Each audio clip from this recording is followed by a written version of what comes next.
أعوذ بالله من الشيطان الرجيم بسم الله الرحمن الرحيم وصلى الله وسلم وبارك على سيدنا Muhammad وعلى آله وأصحابه أجمعين. Nous sommes toujours dans le verset numéro 8 de Surat Al-Baqarah. وَمِنَ النَّاسِ مَنْ يَقُولُ آمَنَّا بِاللَّهِ وَبِالْيَوْمِ الْآخِرِ وَمَا هُمْ بِمُؤْمِنِينَ. Il y a parmi les gens ceux qui diront nous avons cru en Allah et au jour dernier alors qu'ils ne sont pas du tout croyants. La dernière fois, on avait commencé à aborder ce sujet des hypocrites et on avait dit que ça touchait l'hypocrisie de l'aqida comme c'est le cas directement par rapport à ces hypocrites désignés dans le Coran, dans ce passage-là en particulier, qui contextualisé revenait à nous décrire une population qui vivait à Al-Madina lorsque le Nabi sallallahu alayhi wa sallam il est arrivé.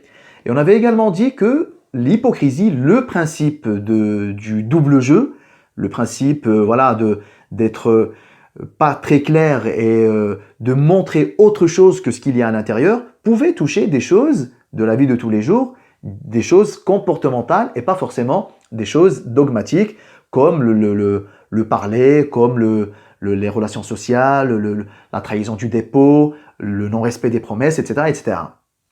Aujourd'hui, nous allons toujours rester dans ce verset et on va plutôt rester sur la partie dogmatique, sur la partie la plus dangereuse en réalité. Parce qu'à la limite, si je suis un vrai croyant, alhamdoulilah, véridique, etc., bon, une fois j'ai craqué, j'ai menti, une fois j'ai pas tenu ma promesse, une fois j'ai trahi un dépôt, une fois je me suis énervé, je me suis emporté et j'ai sorti des obscénités de ma bouche. À la limite, si je suis un vrai croyant véridique et que je me suis fait avoir et j'ai eu ce genre de comportement, ça ne fait pas de moi un ennemi énorme. Ça ne fait peut-être même pas de moi un ennemi tout court. C'est bon, alhamdoulilah, je vais me repentir. J'ai menti, je vais le regretter. J'ai trahi un dépôt, je vais le rattraper. J'ai dit des choses blessantes à des gens, je vais m'excuser, je vais rattraper. Et c'est bon, et on oublie. Mais lorsque cela touche la partie dogmatique, ben non, c'est très dangereux. Parce que si je suis le genre de personne qui dogmatiquement, en termes de aqida et en termes de fondement, je suis un hypocrite dans ça, je suis quelqu'un de très dangereux pour la communauté musulmane. Un frère il a menti, c'est bon, c'est pas l'ennemi du siècle. Un frère il a fait, une fois il s'est énervé, il a dit quelque chose de pas terrible, c'est pas l'ennemi du siècle non plus. Mais quelqu'un qui fondamentalement joue le jeu des ennemis de l'islam, quelqu'un qui fondamentalement, dans ses agissements, il agit favorablement aux ennemis de l'islam, défavorablement aux musulmans, une telle personne, elle ne peut pas être considérée juste comme un frère ou une sœur qui a craqué, qui un jour il a fait n'importe quoi. Non, c'est pas du tout pareil, on n'est pas dans le même registre. De nos jours, est-ce que vous estimez que, alhamdoulilah, tout le monde joue franc jeu? Est-ce que vous estimez qu'il n'y a que des croyants et des non-croyants?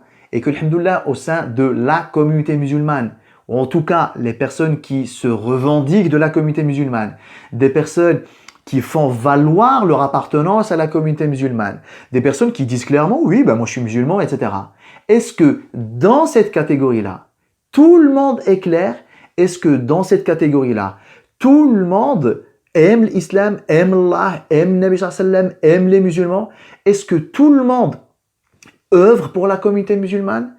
Ou alors, nous avons de ceux qui se revendiquent de la communauté musulmane une catégorie qui, lorsque nous observons leurs œuvres, lorsque nous observons leurs paroles, lorsque nous observons ce qu'ils font au quotidien, le fait qu'ils nous disent qu'ils sont musulmans, le fait qu'ils se revendiquent musulmans, le fait qu'ils n'arrêtent pas de faire valoir et de mettre en avant leur appartenance à la communauté musulmane, ne fait pas de ces personnes des personnes dignes de confiance, au regard de ce qu'ils font, au regard de ce qu'ils disent. Et je vous laisse, je sais qu'il y a des personnes qui regardaient ces vidéos là du monde entier, là où les gens parlent français, ils regardent ces vidéos-là, mais je vais parler de la partie française. En France, Vous le savez, les Français qui me regardaient, vous le savez très bien que dans la communauté musulmane, même des gens qui se revendiquent de la communauté musulmane, qui se revendiquent des mosquées, qui se revendiquent des acteurs de la communauté musulmane, vous et moi, nous savons que tout le monde n'est pas clair. Nous savons que tout le monde ne travaille pas pour Allah, pour la vie dernière, pour le Nabi sallallahu alayhi wa sallam et pour la communauté musulmane. Ça veut dire que lorsque je m'intéresse moi à cette catégorie-là, surtout là au début de Surat al-Baqarah et tout au long du Coran, j'ai tout intérêt à y prêter attention. Parce que, on ne cessera de le répéter, la catégorie-là, c'est la plus dangereuse. L'être humain, on va dire par fitra, par réflexe, par définition, il a tendance à être vigilant de l'ennemi visible, de l'ennemi extérieur, l'ennemi déclaré, l'ennemi qui ne s'en cache pas. Il y a un mécanisme de défense qui est naturel. Tu m'aimes pas, tu me détestes, tu veux me faire du mal et tu ne t'en caches pas, forcément je vais être vigilant. Forcément je vais t'esquiver. Forcément je vais prendre mes précautions. Mais lorsque je me fais détester par celui qui me dit je t'aime, lorsque je me fais casser par celui qui dit m'aider, celui qui fait tout pour casser et entraver notre travail au sein de la communauté musulmane, tout en disant nous aider, tout en nous disant que ils sont là pour nous aider, etc. Là, ça devient un peu compliqué. Donc cette catégorie-là existe, a existé, existe et existera, et nous avons tout intérêt à comprendre beaucoup de choses pour savoir comment nous comporter avec cette catégorie-là.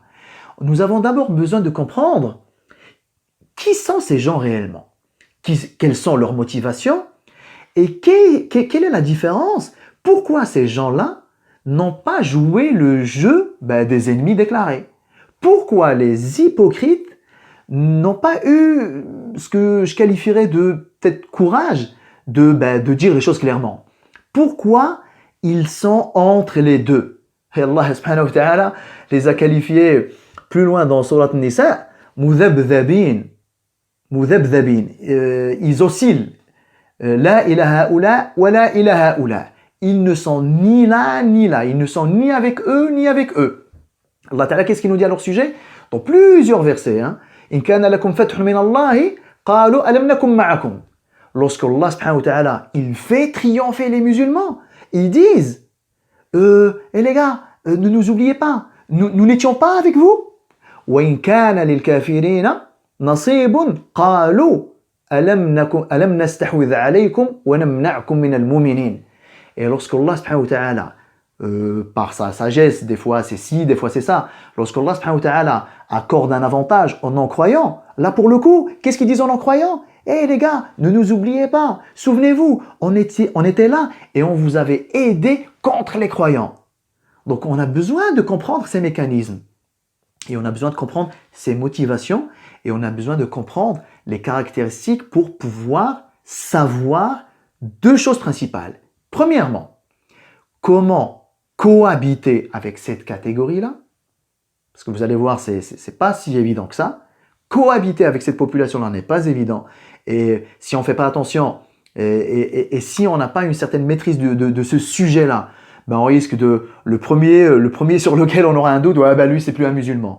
Et on va tomber dans le takfir, et on va tomber dans l'excommunion, le fait de sortir les gens de l'islam.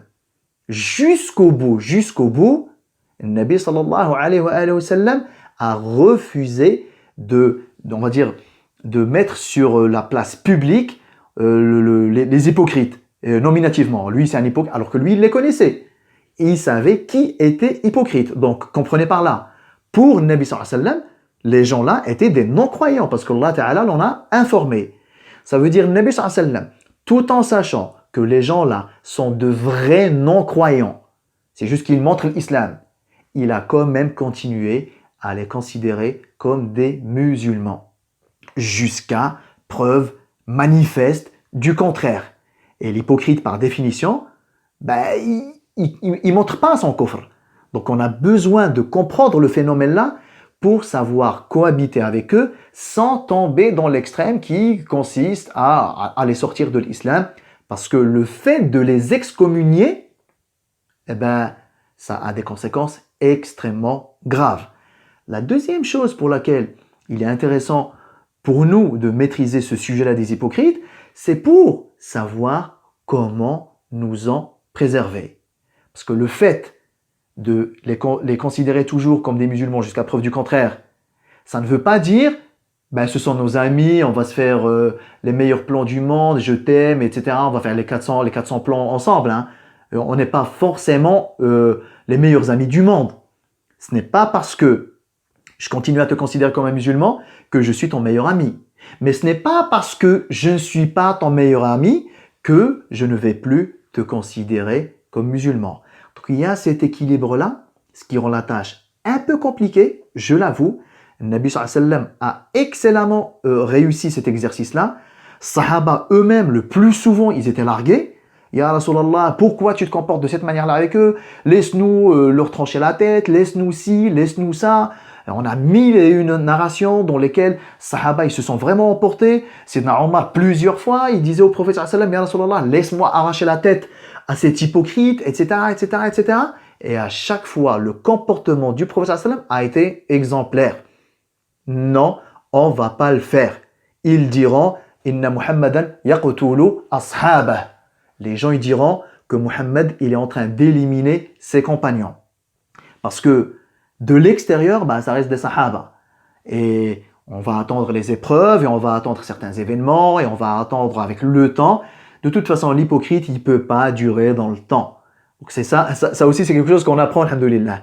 Donc la réflexion d'aujourd'hui, c'était juste pour ramener sur la table le fait qu'on ne s'intéresse pas à cette catégorie juste par curiosité historique, mais on s'intéresse à cette catégorie-là parce qu'elle a existé, elle existe et elle existera toujours, et qu'il est très délicat de cohabiter avec cette population, et il est très délicat de s'en préserver sans que ça cause plus de tort que de choses positives.